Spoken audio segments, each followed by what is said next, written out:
역사인문학 구독자 여러분 반갑습니다. 지난번에는 사마의 조조의 시대를 넘다 삼국지 최후의 승자란 주제로 영상을 보내드렸고요. 오늘은 아들 신검의 반란과 후백제 멸망, 견훤의 비극적 운명이란 주제로 영상을 보내드리겠습니다. 후백제를 건국한 견훤은 삼국 통일의 꿈을 품고 가장 먼저 허수아비 신세가 된 신라를 공격하며 자신의 패권을 굳히기 위한 행보를 시작했습니다. 견훤은 신라를 먼저 무너뜨려 고려와 신라의 우호 관계를 끊고 약한 고리인 신라를 손쉽게 제압함으로써 세력 균형을 흔들고자 했습니다. 그의 기습 공격에 신라의 방어선은 속수무책으로 뚫렸고 견훤의 군사들은 신라 곳곳을 불태우고 약탈하며 민심을 완전히 와해시켰습니다. 신라 백성들은 후백제군의 위세에 맞서지 못하고 도망쳤고 신라의 경혜왕과 조정 대신들은 당시 포석정에서 하늘의 제사를 지낸 후 연회를 즐기던 중 후백제군의 습격을 받았습니다. 포석정에서 벌어진 후백제군의 습격은 신라 조정에 커다란 충격을 주었고 경혜왕과 신료들은 땅을 기며 목숨을 구걸했으나 모두 무참히 살해당했습니다. 경혜왕은 견훤 앞에 끌려가 자결을 강요받았고 신라 왕비와 후궁들은 견훤과 그의 장수들에게 끔찍한 일을 당했습니다. 이 충격적인 사건은 삼국 전체에 퍼지며 신라의 몰락을 상징하는 일이 되었습니다. 그러나 견훤은 신라를 완전히 멸망시키지 않고 경순왕을 신라의 새 왕으로 세워 신라의 명맥을 유지하도록 했습니다. 이는 신라를 멸망시키면 진압해야 할 호조 세력이 왕건 쪽으로 돌아설 가능성을 우려한 견훤의 정치적 계산이었습니다. 이후 견훤은 신라에서 후퇴하며 금성을 떠나 팔공산을 지나던 중 고려의 왕건과 마주하게 됩니다. 왕건은 견훤이 신라 왕실을 장악하고 경혜왕을 죽였다는 소식을 듣고 견훤의 귀환 경로를 파악해 팔공산 공산성 일대에서 매복하고 있다가 견훤의 군을 기습했습니다. 공산 전투에서 왕건의 고려군은 견훤의 후백제군에게 참혹한 패배를 당했습니다. 견훤의 군사들은 신라 금성에서 막대한 약탈물을 챙기고 귀환하던 도중이었기에 사기가 충천해 있었고 고려는 상대적으로 군사력을 보강하지 못한 상태였습니다. 이 전투에서 견훤은 대승을 거두고 자신감을 더욱 키웠습니다. 승리에 도취된 견훤은 왕건에게 오만한 편지를 보내며 고려를 조롱했고 이후 929년 왕건에게 빼앗겼던 나주 지역을 다시 공격해 되찾으며 예수모를 되갚았습니다. 견훤은 이를 통해 삼국 통일의 주도권을 완전히 자신에게로 가져오겠다는 야망을 드러냈습니다. 그는 왕건과의 전면전을 준비하며 930년 또다시 대규모 군사를 이끌고 고창 지역을 공격했습니다. 고창은 신라 호족 세력이 다스리는 완충지대로 이곳을 장악하면 삼국 통일의 중요한 발판을 마련할 수 있는 곳이었습니다.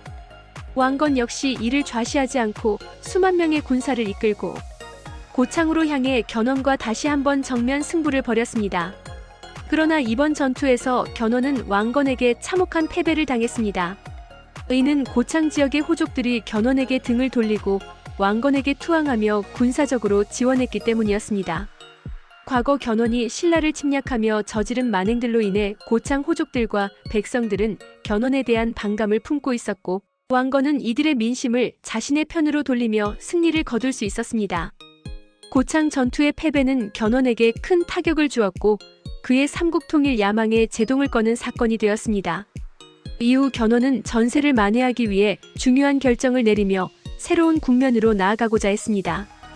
그의 결단은 삼국 통일을 둘러싼 견훤과 왕건의 대결이 더욱 치열해지는 계기가 되었고 한반도 역사의 중요한 분수령으로 작용하게 되었습니다.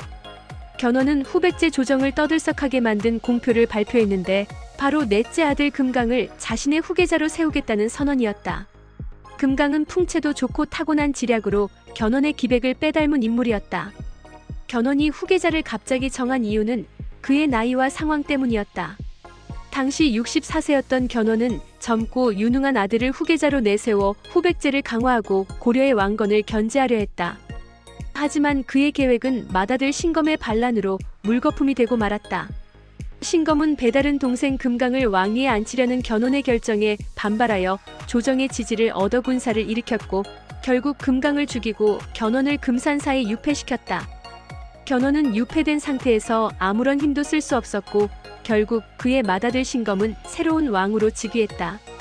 이후 견훤은 감시를 피해 금산사를 탈출하여 고려의 왕건에게 투항하며 후백제를 세운 자신의 손으로 후백제를 멸망시키려는 결심을 굳혔다.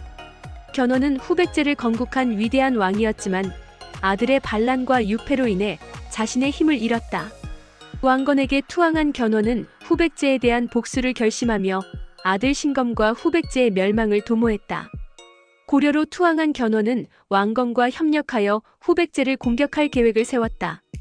이후 936년 왕건은 10만 대군을 동원하여 후백제를 치기 위해 출정했고 견훤은 왕건의 옆에서 전쟁을 직접 지휘했다.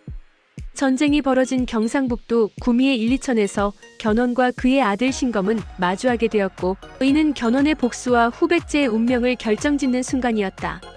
견훤은 왕건과 함께 후백제를 공격하며 승리했고 전투에서 패배한 신검은 결국 항복했다.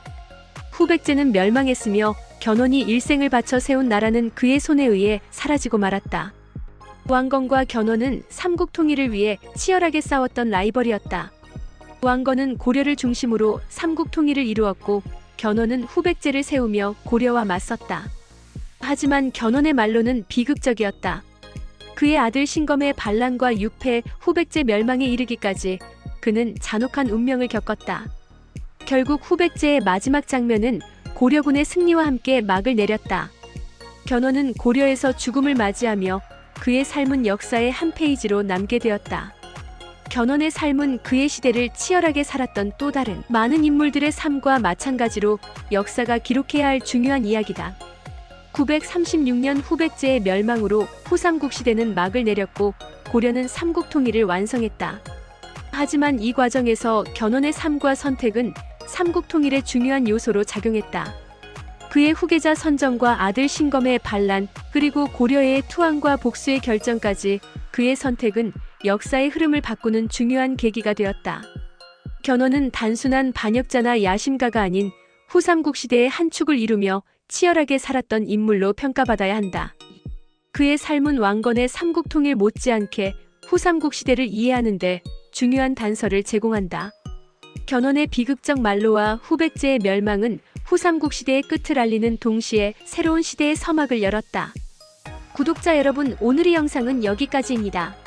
이 영상이 도움이 되셨다면 구독과 좋아요, 알람 설정 부탁드립니다. 시청해주셔서 감사합니다. 계속적으로 역사와 인문학 처세술에 관한 다양한 영상을 보내드리겠습니다. 다음 영상에서 또 만나요.